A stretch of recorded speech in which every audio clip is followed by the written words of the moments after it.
Happy New Year, everybody, and welcome to the latest installment of PlaidStallions Toy Ventures.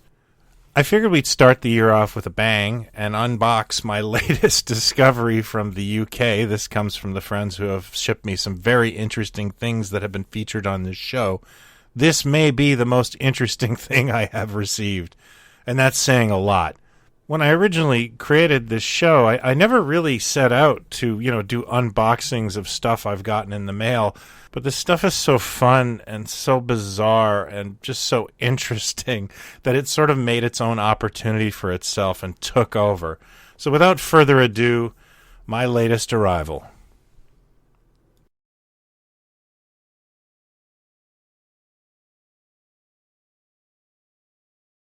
Ladies and gentlemen, I present you the Warriors from Beyond the Stars. Let's unpack this a little bit.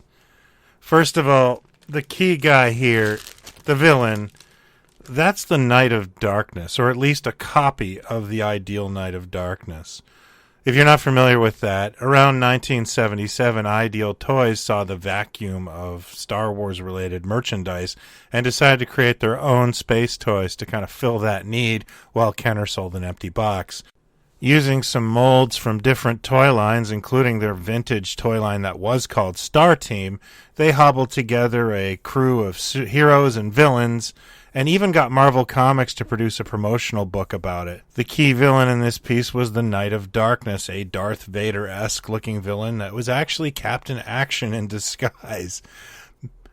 Ideal was sued for this, but they actually got off because the Star Team brand and many of those toys existed before Star Wars. Unfortunately for Ideal, once real Star Wars toys hit the market, nobody had any interest in these imitators, and they did hang around on shelves until the early 1980s. He is on a very lightweight, blow-molded body, but it does have articulation, which surprises me. And it's actually got some of the nicest hands I've ever seen on a blow-molded figure. It looks like he could actually hold his laser pistol, which is the ideal Captain Action Flash Gordon gun. And his, I guess this is just a lightsaber. I think it's just a stick painted red and silver. The bodysuit kind of reminds me of stuff that was used for, like, Mego, Star Trek aliens, and the Knights. It's this kind of glittery armor. And he is, of course, wearing Captain Action boots. These things really got around in the 1970s and 80s. It's somewhat meta to be holding a knockoff of what already was a knockoff of something else. This is really a strange piece, and it's kind of one of the most wonderful knockoffs I've ever gotten my hands on. However, the story doesn't end there, because the hero is also a very interesting-looking individual.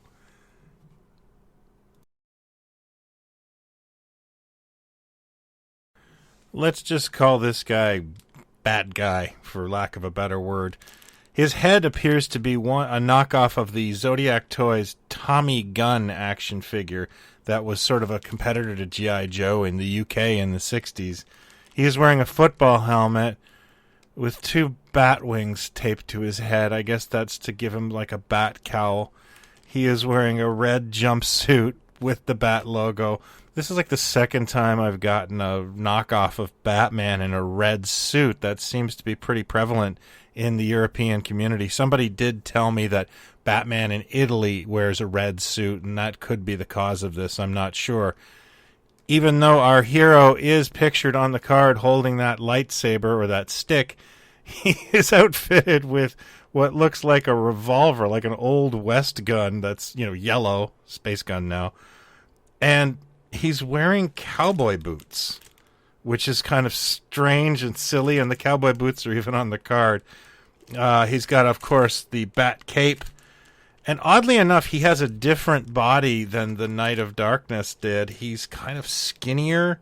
His hands aren't kind of as nice.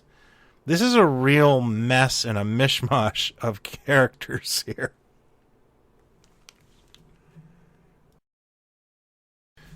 Recently, I visited a vintage toy store I'd never been to before, and I hit it off with the proprietor, and we started discussing different things, and knockoffs came up, and he had a really good point about knockoffs and why there's so much appeal for them right now. To paraphrase what he said, it's like knockoffs are the only undiscovered country for a lot of people. It's all undocumented. It's like a wild west for toy collectors, and you never know what you're going to find. And in cases like this, it's so rewarding because, face it, these guys are hilarious and really awesome. And I didn't know they existed until they came into my life, and I had to have them. So there's kind of a fun discovery aspect to these, and of course humor. So I totally understand the appeal of them, and I really like the way he put it, so I stole it, and I'm not crediting him. What is your favorite knockoff that I've shown here on Toy Ventures? Let me know either in the comments below. You can hit me up at Twitter at PlaidStallions. We have a growing Facebook group called PodStallions where we'd love to discuss this with you. No wrong way to do it, and I'd love to hear from you. Thanks as always for watching. If you're new to this, I hope you'll consider hitting like and subscribe. I do this craziness every week. Until next time, take care and have fun.